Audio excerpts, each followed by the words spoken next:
왜 이제 광고 관련 보면은 이제 아주 유명한 아주 그 아름다운 모델의 옆에 이제 화장품을 놓고서 이제 뭐 화사함이 아침 그대로 하자. 이건 긍정적 강화 관련 광고라고 볼 수 있는데 그 뭐냐면 이제 소비자들이 이제 이 매체를 통해서 접하게 되는 많은 광고들은 제품 사용에 따른 어떤 보상을 강조함으로써 해당 상품에 대한 구매를 강화하고자 하는 겁니다. 그러니까 이것을 사용하면 이 모델처럼 예쁘게 됩니다 하는 이제 보상, 그것을 강조하는 거예요. 그렇게 되면 이 구매를 강화시키는 거죠. 이게 긍정적 강화입니다. 이게.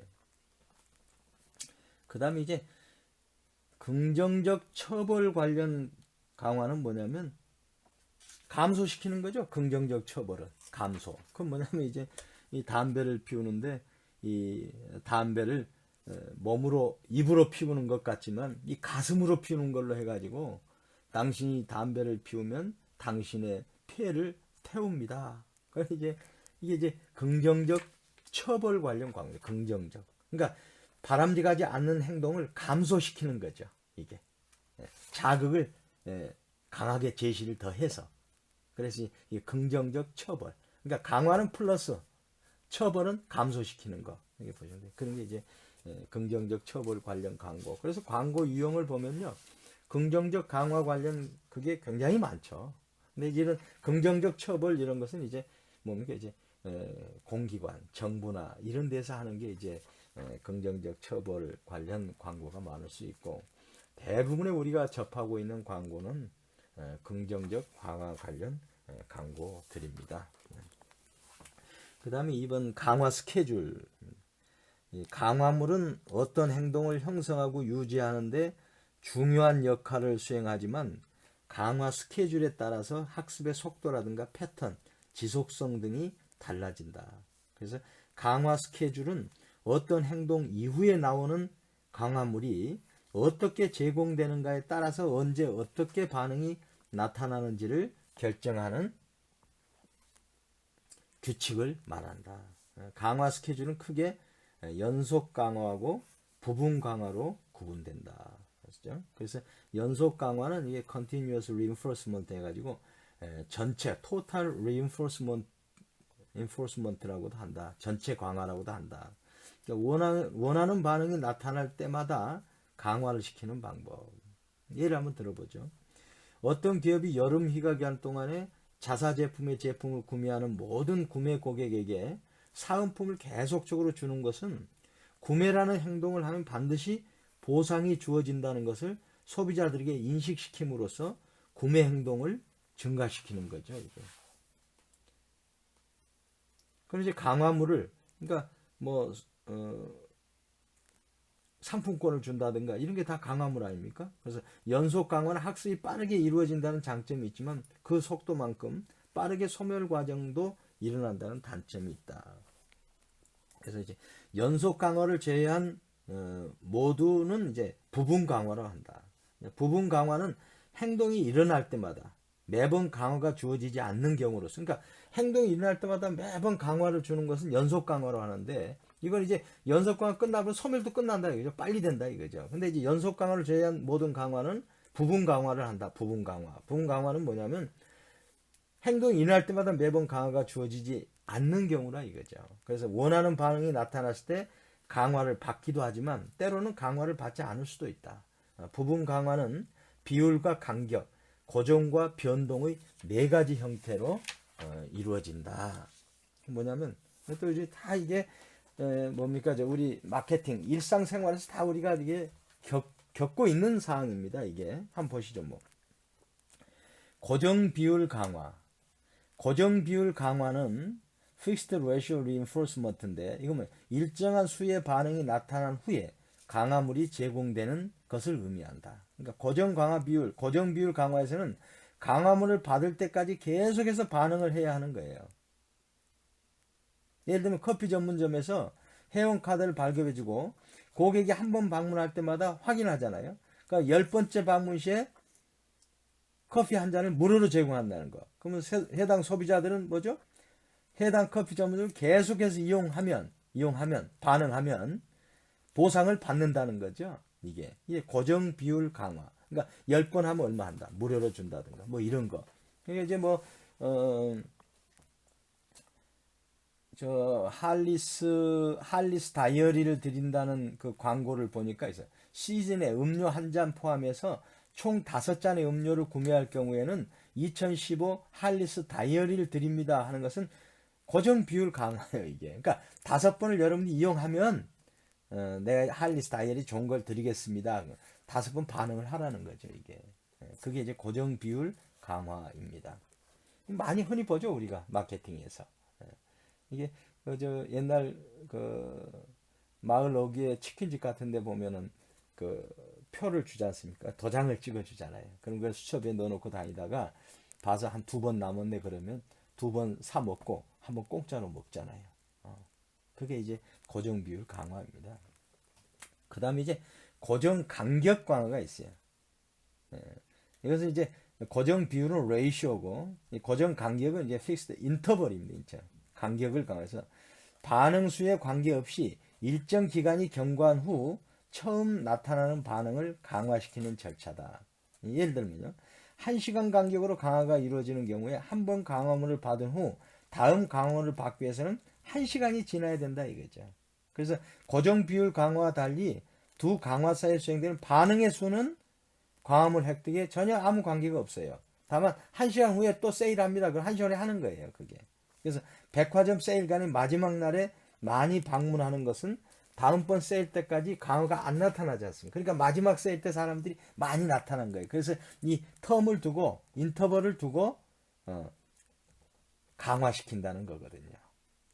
누구를 강화시켜요? 소비자를 강화시키는 거죠. 그렇게 해서 이제 백화점 세일 같은 것을 우리가 고정 간격 강화라 그러죠. 언제까지 뭐 봄 세일에서 언제 세일한다. 그럼 얼마 할인한다. 이런 거 있지 않습니까?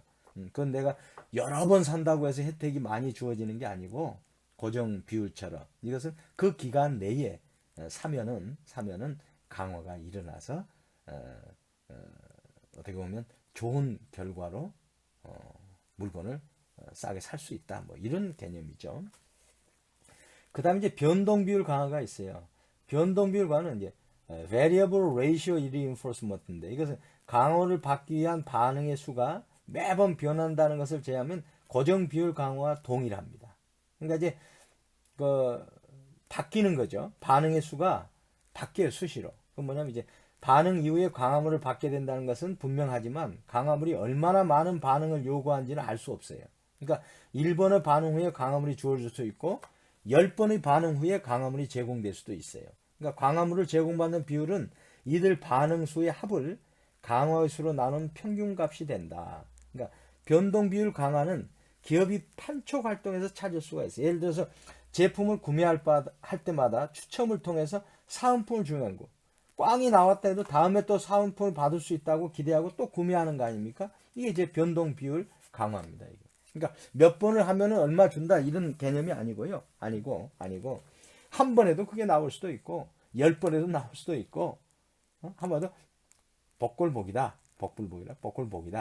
그런 거죠. 그래서 이제 사람들은 그걸 보고 꼭 10번에서 탄다는 건 좀 그렇잖아요. 그래서 기대감으로 이제 사는 거예요, 이제. 아, 내 한 번 했는데 됐다. 또, 아, 이거 10번 했는데도 안 됐다. 그건 내 운이 없어서 그렇구나. 왜? 그런 강화물은 분명히 존재하고 있으니까. 그래서 이제 평균값이라고 했잖아요. 강화의 수로 나는 평균값이라고. 반응의 수가. 10번은 똑같이 10번이 되는데 어떤 사람은 2번, 3번 될 수도 있고 어떤 사람은 20번을 해도 안 될 수도 있다는 거죠. 그것도 중요한 마케팅 전략입니다, 이게. 그래서 변동 비율 강화. 그 다음에 이제 변동 간격 강화가 있습니다. 변동 간격. 참 여러 가지가 많이 있네요. 변동 간격 강화. 뭐냐면 이제 변동 간격 강화는 뭐냐면 이제 variable interval reinforcement인데 이는 한 번의 강화와 그 다음 강화 간의 시간 간격이 시행에 따라 변한다는 거예요. 변동 간격 강화에는 언제 강화가 이루어질지를 정확하게 알지 못하기 때문에 계속적인 반응을 하게 된다는 거죠. 이건. 그러니까 이제 이건 어떻게 설명할까요? 변동 간격 강화는 한 번의 강화와 그 다음 강화 간의 시간 간격이 시행에 따라서 변한다는 거죠. 이게 변한다는 거. 그래서 변동 간격 강화에는 언제 강화가 이루어질지를 정확히 알지 못하기 때문에 계속적인 반응을, 이건 아마 이렇게 설명되면 되겠네요. 이게 오락실 같은 데 가면은 잭팟이 터뜨려지고 하지 않습니까? 거기에는 이제 시간 간격이 시행에 따라서 다 변화되는 거죠, 그게. 그래서 언제 그런 강화가 일어날지 모르니까 자꾸 고객들이 반응을 하는 거 아닙니까? 그래서 이게 변동, 간격 강화. 그래서 이 네 가지가 사실은 이제 강화 스케줄에 있어서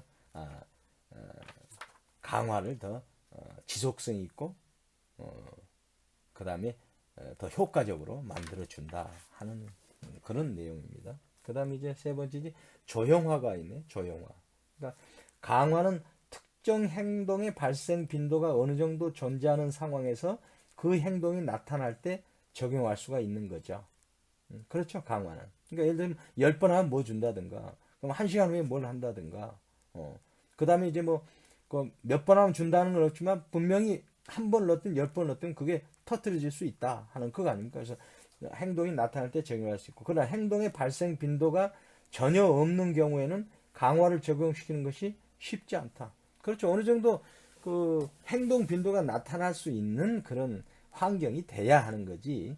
예를 들어서 무슨 100만 원짜리 10번 사면 뭐 준다. 그건 뭐 의미가 없는 거 아닙니까? 그래서 유기체에게 새로운 행동을 학습시키려고 할 때 그러한 행동이 나타나지 않는다면 강화를 적용할 기회가 없게 되는 거죠. 예를 들면 스키너 상자에서 목표는 쥐가 레버를 누르도록 하는 거예요. 네? 누르도록. 그러나 스키너 상자에 들어간 쥐가 레버를 누르지 않을 수도 있다. 이게. 않을 수도 있다. 이게. 그렇지 않습니까? 그건 쥐 마음이지. 그렇잖아요. 그래서 조용화는 유기체의 바람직한 행동을 이끌어내거나 접근하는 행동을 점차적으로 강화시키는 절차를 말한다. 그러니까 이걸 이제 그런 행동을 이끌어내도록 하는 점차적으로 강화시키는 절차가 쉐이핑, 조용하다. 조용하다. 즉 목표라는 긍정적인 반응 행동이 표출되기 이전에 이런 반응 행동의 가능성을 높이기 위해서 사전에 수행되어야 하는 행동을 강화하는 것이다. 사전에. 그런 어떤 조건을 만들어서 얘가 레버를 누를 수 있도록 하는 조건 구축하는 거, 쉐이프하는 거, 그게 사실 조용하라 이거죠. 그것도 중요한 거죠.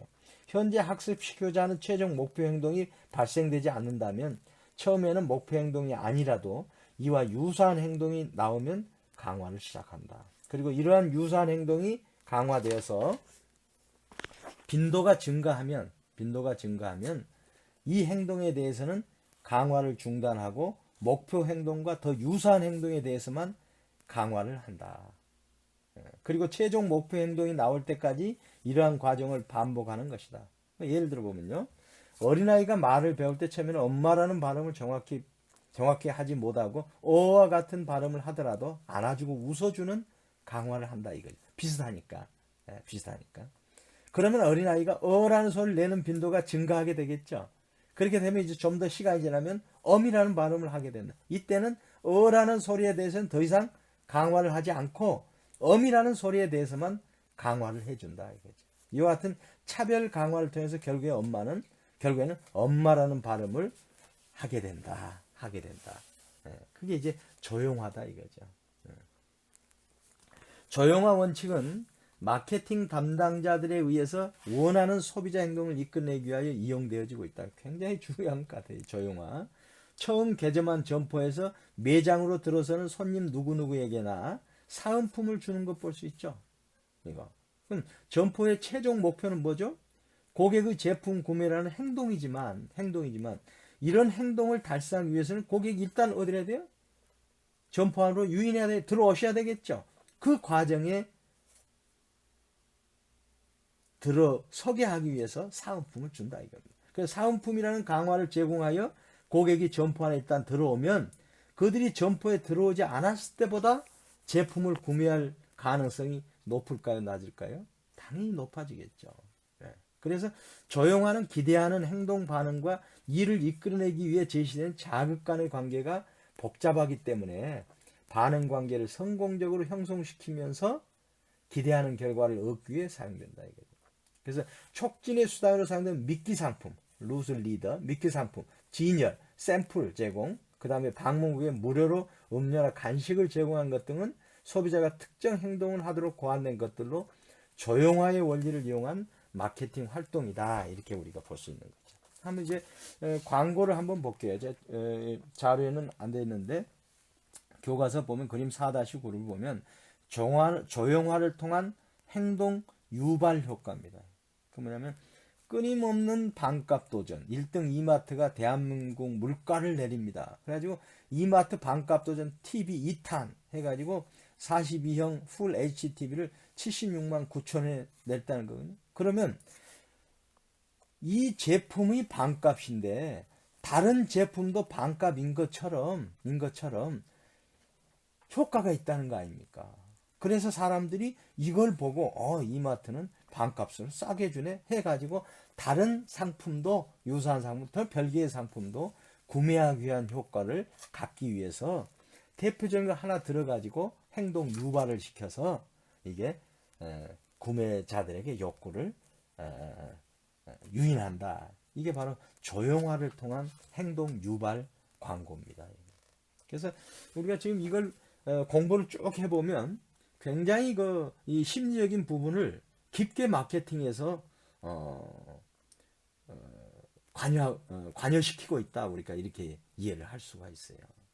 그래서 우리 이 공부하면서 인간 내면에 그런 어떤 과정을 우리가 충분히 이해할 수가 있는 것 같습니다. 네, 우리가 이제 지각적 과정을 통해서 우리가 이제 기억을 우리가 배웠지 않습니까? 그리고 나서 이제 학습 과정을 통해서 어떻게 이제 학습이 이루어지는가 하는 것을 이제 우리가 지금 배우고 있는 거죠. 굉장히 의미 있는 그런 중요한 시간인 것 같아요. 그래서 이제 4절에 이제 대리 학습입니다. 대리 학습은 vicarious learning이라고 하는 대리 학습. 인지적 학습과 행동적 학습 이론을 통합한 형태로 소비자의 직접 행동이 아닌 다른 사람의 행동과 그 결과를 관찰하여 학습하는 것을 관찰학습, observational learning, 관찰해서 하는, 그 다음에 혹은 모델링이라고 한다. 대리학습은 고전적 조건화나 조작적 조건화와 완전히 독립된 것은 아니고 이 두 가지 조건화 과정의 범위를 확장시킨 것으로 볼 수 있다. 그래서 이제 다시 한번 말씀드리면 고전적 조건은 반응과 자극이 있다 그랬죠. 그래서 무조건 자극이 무조건 반응이고 그 다음에 이제 중립 자극이 있다 그랬죠. 중립 자극에는 반응이 없는데 무조건 자극과 연계해 가지고 여기서 뭐가 된다고 그랬어요? 이제 조건 자극이 된다고 그랬죠. 컨디셔닝 자극이 된다고 그랬죠. 그 컨디셔닝 자극이 되면 그게 조건 반응이 형성되는 게 이제 고전적 조건화라고 그랬죠. 근데 조작적 조건화는 이게 뭔가 이걸 조작한다는 거죠. 조건화를. 그 뭐냐면 이제 후과의 결과가 좋으면 내가 조건을 그 반응을 일으킨다, 더 강화한다 하는 거죠. 그래서 그런 결과를 보고 내가 조건을 조작하는 거. 그게 이제 조작적 조건화라고 그랬죠. 그래서 이제 대리학습 이런 고전적 조건화나 조작적 조건화 완전히 독립된 것이 아니고 이 두 가지 조건화 과정의 범위를 확장시킨 것으로 볼 수 있다. 이러한 학습의 형태는 오늘날 광고에서 흔히 찾아볼 수 있다. 그래서 제품 구매 및 사용을 통해서 소비자 및 혹은 사용자들이 긍정적인 결과를 얻게 되는 광고를 지켜보면서 학습이 된다. 아, 내가 이걸 썼더니 영어 회화가 무슨 몇 개월 만에 되더라 하는 그런 것이 다 대리 학습입니다. 그런 게. 그러니까 어떤 고전적 조건화, 조작적 조건화하고 완전히 독립된 건 아니고 그런 걸 간접적으로 경험함으로 인해서도 내가 그 영어 테이프를 사서 공부를 해야 되겠구만 하는 생각을 그런 반응을 하게 되는 거죠. 예를 들어서 광고에서 모델이 특정 화장품을 사용하거나 패션 의류를 착용했을 때 다른 사람들로부터 시선을 끄는 장면이 연출되거나 진공청소기를 사용하고 나서 깨끗해진 집안을 보여주는 것입니다. 이러한 경우에는 다른 사람의 행동에서 긍정적인 결과를 보고 소비자는 이를 모방할 것입니다. 또 이와 반대로 음주 사고 장면의 필름을 거꾸로 재생하여 보여준 공익 광고의 경우에는 다른 사람의 행동에서 부정적인 결과를 본 후에 그 행동을 회피하게 될 것입니다. 그렇죠? 그러니까 우리가 어떤 물건을 사도록 광고를 낸다면 그 물건을 삼으로 인해서 나는 이렇게 좋아졌다 하는 걸 보여주는 거예요. 그러면 그 사람이 나는 대리해서 그 사람을 대리해서 학습을 하게 되는 거야. 아, 나도 저 물건을 사게 되면 방을 깨끗이 할 수 있겠구나 하는 긍정적인 결과를 내가 얻게 되는 거. 이거죠. 꼭 내가 조건 반응에 직접 했다고 되는 게 아니고 그것도 간접적인 것도 이러한 효과를 준다 이거죠. 그다음에 요즘 TV 같은 거 보면은 카메라가 설치돼 가지고 뭐 사고 나는 거 그것을 정기적으로 보내는 그런 프로도 있더라고요. 그걸 보면 우리가 운전하는데 정말 조심해야 되겠구나 하는 것을 느끼게 되죠. 그래서 음주운전이라든가 과속이라는 것은 철저히 우리가 회피해야 되겠다 하는 것을 우리가 느끼게 되는 거 아닙니까? 그게 바로 다 대리학습이라는 겁니다. 그래서 대리학습을 통한 행동의 변화는 크게 세 가지로, 첫째는 행동의 창출, 평소에 마음속에 두지 않았던 생각을 다른 사람의 행동 관찰함으로써 행동으로 나타나는 것. 그래서 소비자의 행동 목록에 없는 신제품을 출시할 경우에 유명인들을 모델로 활용해서 소비자들의 행동을 창출하는 겁니다. 대리학습을 통해서. 그게 이제 행동의 창출이 하나 있고, 두 번째는 이제 관찰을 통해서 바람직하지 않은 행동을 줄이거나 억제하는 행동 억제가 있습니다. 대리학습에. 예를 들어 공익광고에 등장한 모델이 흡연이나 음주운전이 가져다주는 치명적인 결과를 보여줌으로써 관찰자로 하여금 그러한 행동을 억제하도록 하는 거죠. 억제하도록. 그래서 행동 억제의 경우 간혹 기업들이 광고에서 경쟁 브랜드를 이용했을 때 발생하게 되는 부정적 결과를 암시하여 경쟁 브랜드의 구매 행동을 줄이도록 하는데 사용한다. 이것도 그렇죠. 예. 그러니까 이 대리 학습을 통해서 상대편 제품을 이제 비하하고 그러는 거죠. 그래서 그걸 못 사도록 행동을 못 하도록 그렇게 하는 거죠. 세 번째는 이제 행동 촉진이다. 행동 촉진은 사람들이 마음속에 내재되어 있는 생각을 행동으로 옮기는데 촉진제 역할을 한다 이거죠. 광고에 단순하게 제품의 사용법을 보여주는 데 그치지 않고 어떤 유형의 사람들이 어떤 상황에서 이용하는가를 보여줌으로써 행동을 촉진시킬 수 있는 거죠.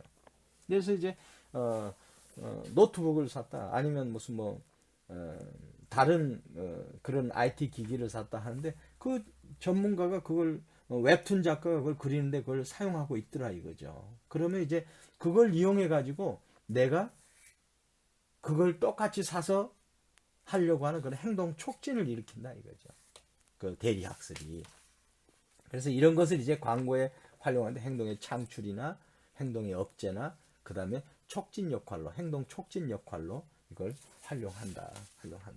그래서 대리 학습은 중요한 것 같아요. 제가 봐도. 그 다음에 이제 모델링 이론이 있습니다. 모델링 이론. 그건 뭐냐면 모델링과 모방이 있는데 대리적 학습은 다른 사람의 행동이나 행동의 결과에 의해서 간접적인 영향을 받는다는 점에서 흔히 모방의 개념으로 이해되고 있다. 사람들은 어떤 현상을 처음 접하거나 이전에 많은 경험을 하지 않는 경우에 다른 사람을 관찰하는 것으로부터 학습을 시작한다. 그렇죠? 그래서 이제 예를 들어서 그런 거 있지 않습니까? 대학 시험 끝나고 나서 입학 시험 끝나고 나서 학생들 얘기할 때 이런저런 얘기 막 하지 않습니까? 그걸 이제 대리 학습으로 이제 모델링 삼아서 하는 거예요, 그게. 나도 그 모방을 하는 거예요. 그렇지 않습니까?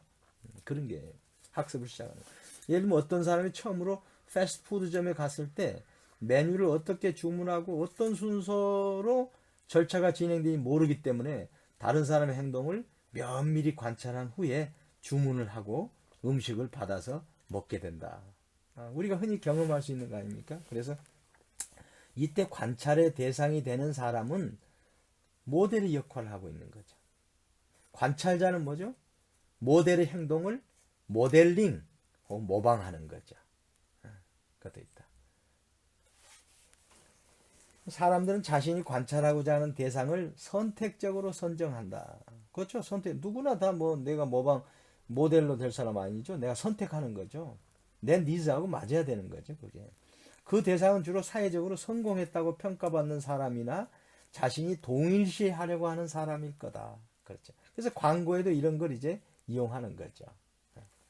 기업의 마케팅 담당자들은 소비자들의 이러한 특성을 이용하여 소비자들이 좋아하거나 동일시하고자 하는 유명인을 광고 모델로 출연시킨다. 그렇죠? 예를 들면 화장품 광고의 경우에 당시 가장 높은 인기를 누리고 있는 매력적인 모델을 출연시키고 고급 승용차 광고에는 특정 분야에서 사회적으로 성공했다고 평가받는 전문가를 출연시키는 것이 이에 해당된다. 그래서 이제 뭐 그랜저는 뭐 회사에서 이제 뭐 이사차다 이렇게 되잖아요. 임원이 되면 이제 처음에 이제 그랜저를 준다 그러죠. 그럼 거기에 모델을 누구를 쓸까요? 어떻게 보면 화이트 칼라로서 성공한 사람, 뭔가 역동적 이미지 있는 그런 모델을 쓸 거 아닙니까?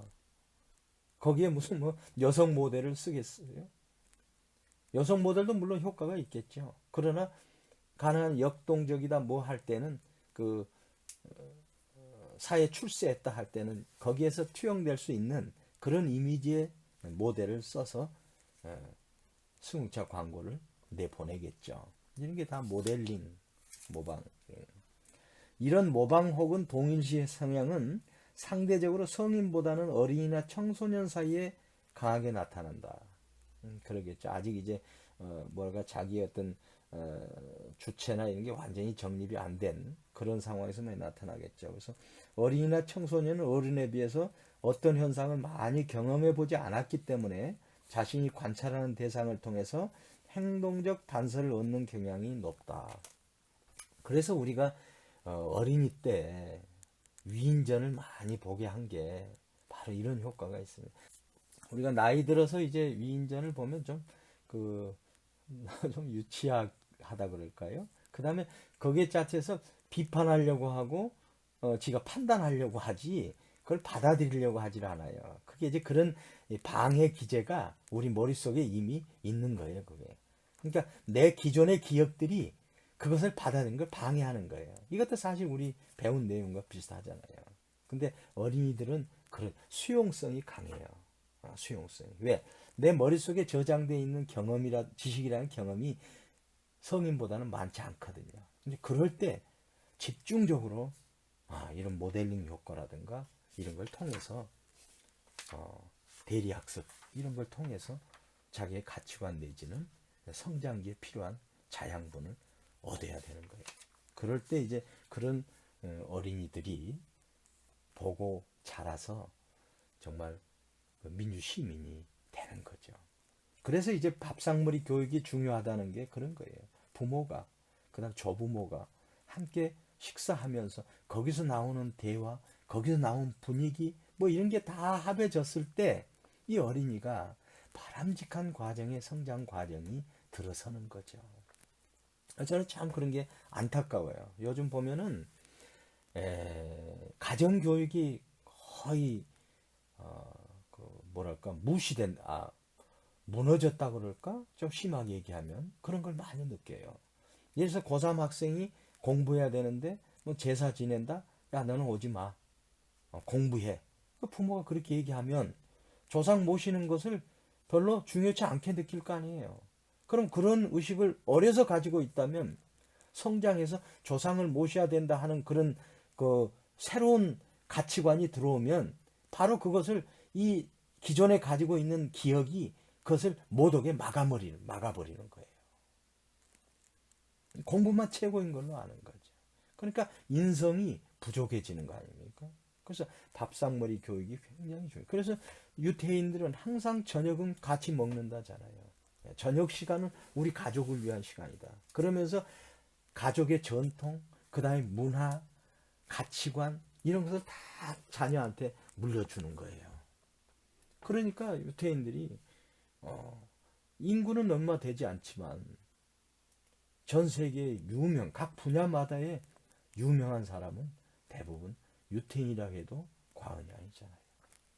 그래서 이런 모델링을 하다 제가 이런 걸 말씀드렸는데 이게 굉장히 중요한 거예요. 그래서 이제 가정교육이 그래서 중요하다. 그래서 부모의 어떤 그 위치 내지는 부모의 존재가 굉장히 중요하다. 그게 이제 모델 학습에서도 그게 필요한 거 아니냐 하는 생각을 제가 해봅니다. 그래서 어린이용 방송 프로그램에 등장하는 인물이나 애니메이션 주인공을 모델로 활용하는 것은 방송에서 어린이들이 관찰한 대상의 행동을 따라하도록 유도하기 위한 것이 이제 모델링입니다. 예. 그 다음에 이제 모델링 단계와 역할. 사람들은 다른 사람들의 행동을 관찰함으로써 학습되기도 합니다. 그렇죠?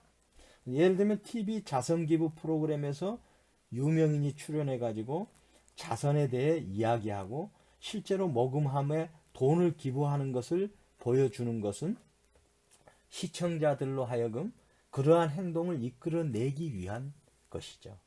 그래서 모델링은 크게 주의 집중, 그 다음에 기억, 그 다음에 행동 재생, 그 다음에 동기부여의 4가지 과정을 거칩니다. 그래서 주의 집중은 관찰자가 모델의 행동에 주의를 기울여서 중요한 요점들에 대한 정보를 추려내는 겁니다. 주의 집중을 해가지고. 그 다음에 모델 행동을 모방하기 위해서는 그 기억 속에 그 행동이 저장돼야 하는 거죠. 행동이 저장되지 않으면 안 되죠. 행동이 저장돼야죠. 그래서 관찰자가 모델의 행동을 기억하지 못한다면 모델링에 대한 영향은 발생하지 않겠죠. 그러니까 정보를 추려내고 그 정보에서 이제 행동이 그 모델이 하는 행동을 이제 저장을 시켜야 되고, 행동 재생은 뭐냐면 반응을 인지적으로 이 생각으로 이것을 재조직하고 직접 행동을 재생한 후에 피드백을 통해서 자신의 행동을 수정하게 된다. 그러니까 내가 직접 이제 행동에 뛰어든다 이거죠. 그러면서 그것을 내가 수정하게 된다. 마지막 동기부여는 모델의 행동을 모방한 결과 가치가 있는 것으로 판단되면 그 행동을 다시 수행하고 싶어지는 거다. 그러니까 모델에 따라서 행동했는데 가치가 있다 그러면 다시 이게 행동을 다시 한다 이거죠. 다시. 그래서 그러한 과정 모델의 단계를 거쳐서 모델링이 이루어진다. 그렇죠. 그러니까 이제 모델 위인전만 봐도 그렇죠. 위인전에 그 요소가 있잖아요. 열심히 공부했다, 뭐 다른 사람들을 잘 도와줬다, 어려서부터 뭐 용명심 있고 뭐 했다, 뭐 이런 게 나오잖아요. 그리고 나서 이 사람은 그 결과로 뭐가 됐다 하는 게 나와야죠. 행동이 나와야 되죠. 행동이. 그러고 나서 그걸 머릿속에 내가 이제 넣는 겁니다. 그래서 이런 행동을 하게 되면 이런 결과치가 나오겠구나 하면서 자신의 행동을 거기에 이제 수정해서 강화시키고 변화시키고 조정하고 하는 거죠. 그래가지고 자기가 단계마다의 그런 행동의 결과치가 이제 동기부여로서 이게 됐네 하는 동기부여가 형성될 때는 나의 행동을 다시 수행하고자 하는 그런 욕망이 생기게 되는 거죠. 그래서 위인전 같은 게 대리학습의 모델링에 굉장히 유용하다 하는 걸 우리가 충분히 느낄 수가 있지 않습니까? 그래서 이 학습을 한 장을 우리가 마쳤는데 굉장히 유용한 내용들을 여러분과 같이 공부할 수 있었습니다. 이제 소비자 행동의 내적 영향에서 제일 중요한 이제 지각을 우리가 이제 충분히 알게 되었죠. 지각에 있어서 선택적 지각을 한다. 지각이라고 하는 것은 센스를 통해서 자극을 받은 것에서부터 이해하는 전 단계의 과정을 통틀어서 지각이라고 한다. 근데 우리는 지각을 어떻게 하냐? 선택적으로 지각을 한다. 다시 말씀드려서 노출이 있다면 노출을 다 우리가 받아들이는 게 아니다. 그래서 취사 선택해서 우리가 꼭 필요한 것만 우리가 노출해서도 받아들인다. 그렇다고 노출해서 그걸 또 우리가 그것만을 또 우리가 다 또 우리가 받아들이는 게 아니다. 선택했다 할지라도 우리는 거기에서 또 이제 주의를 통해 가지고 어텐션, 주의를 통해서 그 지각된 것 중에서 노출된 것 중에서 또 선택을 한다. 그 다음에 우리가 또 주의를 해서 선택했지만 또 그걸 다 사용하는 게 아니고 이제 이해를 통해서 선택적 이해를 한다. 그리고 나서 이제 선택적 보존까지 한다. 그러니까 사금을 채굴을 할 때의 과정처럼 큰 물건 골라내고 뭐하고 해가지고 마지막에 사금의 알맹이말을 하듯이 우리 지각 과정 이러한 이 내적 아주 철저한 시스템적 구조 속에서 우리가 지각을 통해서 보존하게 된다. 그걸 우리가 설명했죠. 선택적 지각. 그 다음에 이제 그 지각적 해석 뭐 이런 걸 통해 가지고 이제 기억까지 어떻게 하는지 게스트할때 뭐 통합하라든가 이게 다 그다음 이미지 지각도 이런 거 다 설명을 했고 그다음 이제 기억하는 데까지는 이제 지각 과정에서 기억까지 끝났는데 그러면 학습이 뭐냐 학습 기억하는 것은 사실은 중요한 게 아니죠. 물론 그건 이제 우리가 그걸 이제 활용하는 도구로서 쓸 수 있는 거지 그것 자체가 이제 완벽한 걸로는 우리가 인식할 수 없는 거죠. 그럼 이제 어떻게 해야 되냐? 학습을 통해 학습. 학습은 배우고 익히는 건데 평생 동안 우리가 자연 인간 활동의 하나다. 학습. 근데 학습에는 이제 중요한 이론이 있는데 행동적 접근 이론하고 인지적 접근 이론이 있는데 우리가 이제 이 소비자 행동론에서는 행동적 접근에 의해서 우리가 한번 학습을 한번 분석을 해보자 하는 거였죠. 그게 이제 고전적 조건화, 파블로프의 개. 이게 굉장히 중요한 사안이에요. 그래서 이제 고전적 조건화에 있어서 우리가 두 가지 자극의 형태가 무조건적 자극이 있고 그 다음에 중간 자극이 있다고 얘기했죠. 중립 자극이라고 했죠. 그걸 뉴트럴 스티뮬러스. 그럼 이제 무조건 자극과 중립 자극이 있는데 무조건 자극은 무조건 반응을 한다. 뭐 조건이 중요한 반응한다. 무조건적으로. 우리 이제 무릎 반사 운동이라든가 그 다음에 개가 음식을 줘서 침을 흘린다. 이것은 이제 무조건 자극인 음식을 줄 때 침이라고 하는 무조건 반응이 생리적으로 나타난다 이거죠. 음악을 들을 때 음악이라는 자극에 무조건 자극에 우리 사람의 심리가 기분 좋게 기분 좋은 감정을 유발한다. 이건 다 무조건 자극과 무조건 반응이었죠. 근데 그와 무관한 어떤 자극에 의해서도 반응이 일어나지 않는 중립 자극이 우리가 보고 듣고 있고 하는데 많다. 근데 거기에서도 뭔가 반응이 일어나도록 하는 것, 그것도 학습 아닌가. 그렇죠. 그럴 때에는 무조건적인 자극과 중립 자극이 함께 동시에 하거나 아니면 지연되거나 아니면 흔적만 남기거나 해가지고 무조건 자극이 영향을 통해서 중립 자극이 조건 자극이 돼서 그 조건 자극이 조건 반응도 일어나게 된다. 이게 고전적 조건합니다. 그래서 종소리만 들려줬을 때 걔는 쳐다만 보지 침을 안 흘리죠. 근데 음식을 주면은 침을 흘리지 않습니다. 근데 종소리하고 음식을 똑같이 줬을 때 무조건 자극과 그 다음에 중립 자극을 똑같이 했을 때 그 중립 자극이 이상하게 조건 자극으로 바뀌어서 종소리만을 줬을 때에도 울려줬을 때에도 침을 흘리는 조건 반응을 일으키더라. 조건 반사를 하더라. 이게 학습의 기본적인 핵심 매체 같다. 조건 반응에 있어서 직접적인 조건 자극과 직접적인 반응이 아닌 다른 간접적인 무조건 자극을 통해서도 관계없는 중립 자극이 조건 자극이 돼서 종국에는 조건 반응을 일으키더라. 이게 이제 고전적 조건화입니다. 이게. 거기서 한 단계 나아가서 이제 제시된 게 뭐냐면 이제 조작적 조건화입니다. 뭐 비슷한 그런 논리지만 좀 발달된 거죠. 그건 뭐냐면 조작적 조건화는 뭐냐면 뭔가 좋은 결과를 나타났을 때에도 이런 조건적 반응이 성립이 되더라 하는 거예요. 그러니까 이제 예를 들어서 내가 뭔가 스키너 상자에서 스키너가 얘기했듯이 뭔가 뭐죠 뭡니까 레버를 누를 때 음식을 주면 자꾸 이제 이 레버를 누르려고 레버를 자꾸 반복해서 누르려고 쥐가 할 거 아닙니까? 그러면 이제 그것 자체가 이제 좋은 결과가 있을 걸로 알기 때문에 레버를 자꾸 누르는 거죠. 만약 그게 전기 자극을 통했다 그러면 나쁜 결과잖아요. 그러면 이제 누르는 행위를 자꾸 반복해서 하게 되는 거죠. 그러니까 이제 레버를 누를 때 음식을 주면 자꾸 이제 자제하거나 안 하겠죠.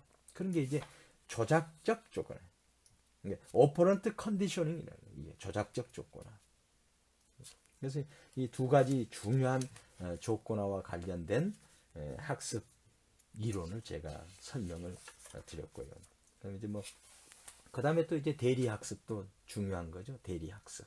그래서 제가 위인전 읽은 어린 아동이 그로 인해서 대리 학습을 통해서 그런 사람을 본받으려고 하는 좋은 긍정적인 결과를 나타낸다 하는 게 이제 대리 학습. 제가 설명을 드렸고, 그래서 우리가 이제 학습의 굉장히 중요한 요소를 우리가 다 이제 봤어요. 그 다음에 지각이 아주 중요한 요소도 우리가 다 이제 내용을 다 확인했어요. 이제 그 다음에 이제 뭐냐, 태도로 가는 게 다음 장에서 이제 태도.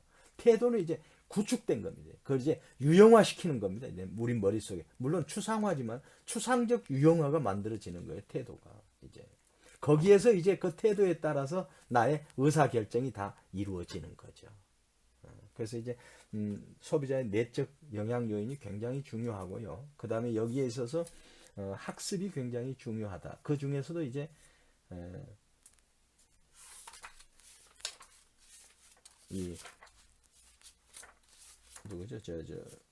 뭡니까? 파블로프가 개를 통해서 실험했듯이 고전적 조건화가 굉장히 중요한 항목이다. 그래서 제가 이제 이번 주에 이제 과제를 제가 이제 과제물을 게시해 올리겠습니다만은 이제 고전적 조건화하고 조작적 조건화에 대해서 여러분들이 여러 가지 자극과 반응 관계 있지 않습니까? 그런 걸 좀 여러분들이 충분히 이해했으리라 보고 한번 여러분 직접 한번 써보세요 한번. 그래서 그걸 이제 여러분들이 실제 여러분 주변 환경에서 일어난 것과 비교해서 레포트를 한번 정리해 보면, 근데 학습에서 가장 중요한 그 학습 이론인